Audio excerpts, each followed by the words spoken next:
ఉన్నారు, తమ్ముళ్ళు ఉన్నారు.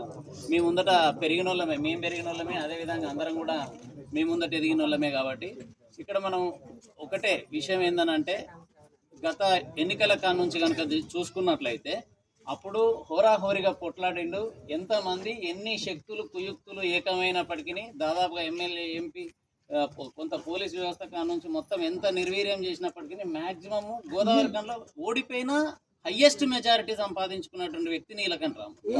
అప్పుడు నుంచి ఆ ఎలక్షన్ అయిపోయిన తర్వాత అయిపోయిందిలే మళ్ళీ ఒక 5 ఏళ్ళకు చూసుకుందామని కాకుండా మన వాడ లోపల అది శుభకార్యం కావచ్చు, అశుభకార్యం కావచ్చు, ఏ కార్యక్రమం కావచ్చు, తన వంతు ఏది వీలైతే అది మొత్తానికి ప్రతి ఒక్క కార్యక్రమం లోపల మన ఇంట్లో ఏది మంచి జరిగినా చెడు జరిగినా ప్రతిదానికి అటెండ్ అవుతాడు, తన వంతు సహాయం చేస్తున్నాడు. అదేవిధంగా మొన్న కళ్ళ ముందర చూసినాం, వీలైనంత మందికి పట్టాలు తెప్పించండు, మిగతా అప్లికేషన్స్ కూడా పెట్టారు. ఇంకోరన్నా ఉన్నా కానీ ఇప్పుడు 5 ఏళ్ళు ఉంటాడు కాబట్టి మనతోటి ఖచ్చితంగా ఎవరికి ఏది కావాలన్నా చేయడానికి ముందరికి వచ్చిండు. కొన్ని ఇష్యూస్లోనూ అయితే దాదాపుగా నిమిషాల మీద నిర్ణయం తీసుకొని చాలా వరకు కూడా చేయించిండు. నాకు తెలిసి దాదాపు ఒక 7-8 మందికి సీఎం రిలీఫ్ ఫండ్ కావచ్చు, హాస్పిటల్ బిల్స్ కావచ్చు, అన్నతో ఒక ఫోన్ కొట్టగానే దాదాపుగా అన్నీ కూడా అది చేసిండు. సో మనం ఒకటి ఆలోచించుకోవాలి, ఆత్మపరిశీలన చేసుకోవాల్సింది ఏంటంటే, ఓడిపోయినప్పుడు కూడా సహాయం చేసే వ్యక్తి అధికారం ఉంటే ఇంకెంత చేస్తాడనేటువంటిది మనం ఒక అంచనా వేసుకోవాలి. మన ఆత్మపరిశీలన వేసుకొని మనం అంచనా వేసుకోవాలి. మనం అనుభవం లేని వాళ్ళను ఇప్పుడు వాళ్ళు ఒకే ఒక పదం ఏది వాడినా కానీ డ్రైనేజీ వ్యవస్థ ఒక వ్యవస్థ ఉన్నది. డ్రైనేజీ వ్యవస్థ ఆల్రెడీ ఎమ్మెల్యే గారు గోదావరి కానీ మొత్తంలో నాట్ ఓన్లీ ఒక మల్లికార్జున నగర్ డివిజను సప్తగిరి కాలనీలో మా ఇండ్లు అయితే మునిగిపోయి ఉండే.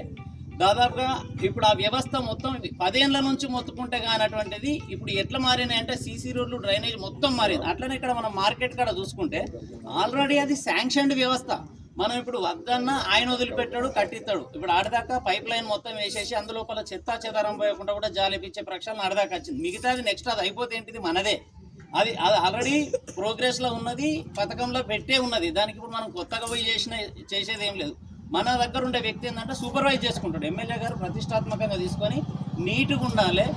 మనం గోదావరి కానీ పారిశ్రామిక ప్రాంతం లోపల ఇంకా కొంతమందికి ఉపాధి కల్పించాలి, వేరేటోళ్ళు కూడా వచ్చి ఇక్కడ బతకాలనేటువంటి ఉద్దేశంతో చేస్తూనే ఉన్నాడు. అది ఖచ్చితంగా అవుతుంది.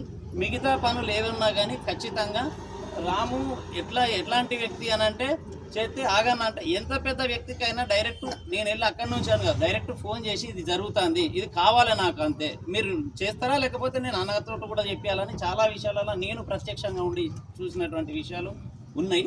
అంత అద్భుతంగా చేస్తాడు. కాబట్టి మనం ఎవరినో నమ్మడం కంటే మనకు ఆల్రెడీ చేస్తున్న వ్యక్తిని కనుక తీసుకొచ్చుకుంటే ఇంకా ఎక్కువ చేసేటువంటి అవకాశం ఉంటుంది. విషయాలు మనకు ఎవరికి ఏ పని కావాలన్నా కానీ మనం మన దగ్గర నిలబెట్టుకొని మనం చేసుకునేటువంటి అవకాశం ఉంటుంది. ఇదంతా ఆత్మపరిశీలన చేసుకోండి. మనకు ఎవరు టచ్లు ఉన్నారు, ఎవరు ఇప్పటిదాకా మనతో పాటు నడుస్తున్నారు అనేది అందరికీ కూడా తెలుసు. దాదాపుగా అందరి మనసు లోపల కూడా ఉన్నది. కాబట్టి రెండో ఆలోచన లేకుండా తమ్ముడిని గెలిపించుకుంటే ఆల్మోస్ట్ మనకు గెలుపు కన్ఫర్మ్ అయినట్టే. కానీ మనం ఇంకా కాన్ఫిడెంట్గా గెలిపించుకుంటే మన అందరం కూడా అరే మనోడు అనేటువంటి భావనతోటి పని ధైర్యంగా చేయించుకునేటువంటి అవకాశం ఉంటుంది.